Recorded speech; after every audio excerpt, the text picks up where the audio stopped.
Rasain lu Anies, bacot lu emang keterlaluan. Emang benar ya apa kata Google, Anies adalah gubernur terbodoh versinya.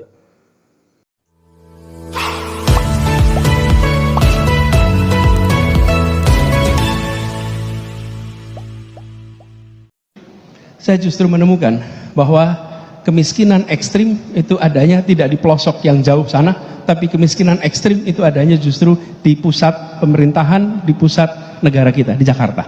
Katakanlah Anies berhasil mendapat tiket capres, tetap saja peluang menangnya sangat tipis. Kita lihat rekam jejak kerja Anies menurut survei Populi Center, warga Jakarta menilai buruk 12 program kerja Anies. Padahal program-program itu sebagian besar termasuk program yang substansial. Program rumah DP 0% yang jadi andalan Anies saat kampanye, ternyata tingkat kepuasannya paling rendah, hanya 33,3%. Program penanganan banjir yang menjadi masalah serius di Jakarta, tingkat kepuasannya hanya 58,7%. Bahkan prestasi Anies dalam menurunkan angka kemiskinan pun juga rendah. Kita lihat data BPS awal menjabat September 2017, angka kemiskinan sebesar 3,78%. Namun Maret 2022, angka kemiskinan naik menjadi 4,69%. Anies mewariskan kemiskinan di Jakarta. Untuk meraih kekuasaan menjadi RI 1, Anies melakukan segala cara termasuk cara membusukkan dirinya sendiri. Dalam sebuah potongan video tadi, Anies berkata bahwa saya justru menemukan bahwa kemiskinan ekstrim itu adanya tidak di pelosok yang jauh di sana. Tapi kemiskinan ekstrim itu adanya justru di pusat pemerintahan, di pusat negara kita, di Jakarta. Mendengar hal itu, para pemirsa pun tertawa terbahak-bahak. Dan sepertinya Anies mengucapkan itu seolah-olah tidak punya andil terjadinya kemiskinan di ibu kota. Anies sepertinya lupa dirinya pernah jadi gubernur Jakarta. Anies sepertinya orang yang halu dengan nafas dan tersengal-sengal.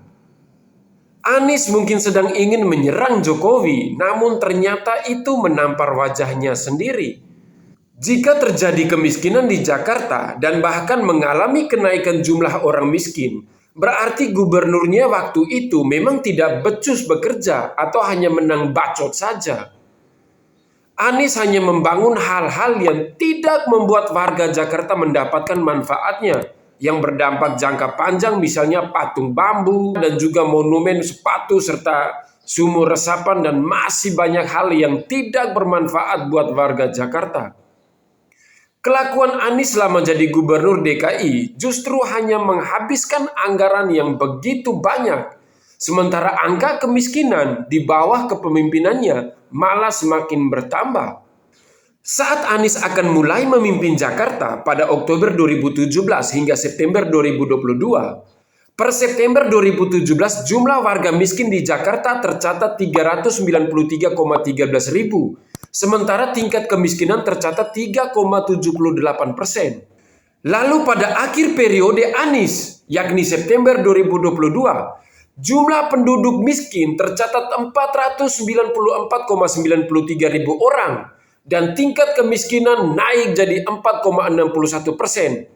Artinya, selama Anies memimpin, jumlah warga miskin di Jakarta bertambah 101,8 ribu. Wow, bukan angka yang sedikit kan? Memang untuk menurunkan jumlah warga miskin itu bukanlah perkara mudah, karena hal ini terkait dengan mental masyarakat juga. Namun setidaknya seorang pemimpin yang baik akan terus mencari cara kreatif agar jumlah orang-orang miskin itu berkurang. Dan apa yang telah dilakukan Jokowi selama ini adalah dalam rangka untuk mengurangi angka kemiskinan. Dan itulah kenapa Jokowi melakukan hilirisasi agar bisa menampung tenaga kerja khususnya untuk dalam negeri. Dan bukan cuma itu, UMKM juga digiatkannya sebagaimana yang Ganjar lakukan di Jawa Tengah. Dan tentu saja soal korupsi adalah soal yang juga merupakan penghambat agar berkurangnya orang-orang miskin, karena korupsi itu akan mengambil jatah orang-orang miskin untuk diberdayakan. Maka hal ini penting sekali bagi para menteri Jokowi untuk menggunakan anggaran dengan sebaik-baiknya. Tidak seperti Prabowo yang menggunakan anggaran yang sangat besar hanya untuk membeli pesawat jet bekas yang masa pakainya pun tidak lama. Anies di Jakarta telah banyak menghabiskan anggaran yang tidak memberikan manfaat ke warga agar angka kemiskinan itu bisa berkurang. Justru malah terdeteksi bahwa anggaran TGUPP-nya itu paling gemuk. Namun sampai masa akhir jabatan Anies, TGUPP itu sepertinya tidak ngapa-ngapain. Seolah-olah Anies harus balas jasa kepada mereka yang telah dimasukkan ke tim TGUPP sehingga seolah-olah mendapatkan gaji buta. Banyak kejanggalan yang Anies lakukan selama menjadi gubernur Jakarta, sehingga angka kemiskinan itu tidak turun atau justru malah bertambah. Program yang seharusnya bisa menyelesaikan masalah kemiskinan itu justru tidak berjalan. Misalnya rumah DP 0 rupiah yang cuma bacot doang. Lalu ada program OKOC yang juga hanya bacot belaka. Dan warga yang dijanjikan tidak digusur, justru malah digusur. Dan parahnya, tidak ada solusi bagi warga itu untuk tinggal di mana lagi. Beda halnya dengan Ahok, menggusur warga yang telah menempati tanah-tanah ilegal, namun warga yang kena gusur itu diberikan pilihan atau tempat di rusun agar tertib, sehingga hidup warganya itu nyaman dan teratur alias tertib.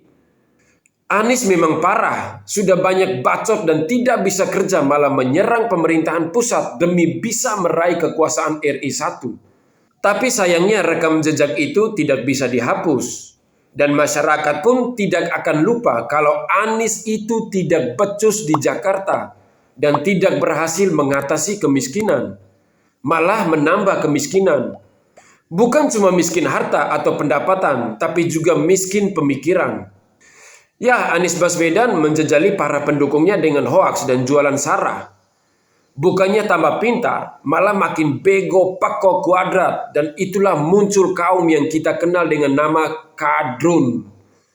Jadi keberadaan kadrun ini karena andil dari Anies juga, yang tidak ingin rakyatnya atau warganya itu cerdas menyikapi setiap permasalahan yang ada dan tidak diberdayakan menjadi manusia cerdas. Justru dipelihara menjadi pasukan kadrun. Mereka ini justru malah diajarin secara beringas menyerang Jokowi dengan narasi-narasi busuk dan basi. Para kadrun juga diajarin cara menjadi orang-orang munafik.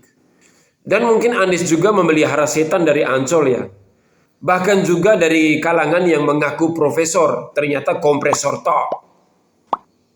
Anies memang tidak tahu diri, hendak menyerang Jokowi dengan isu kemiskinan, ternyata dirinya yang kena. Rasain lu Anies, bacot lu emang keterlaluan. Emang benar ya apa kata Google, Anies adalah gubernur terbodoh versinya.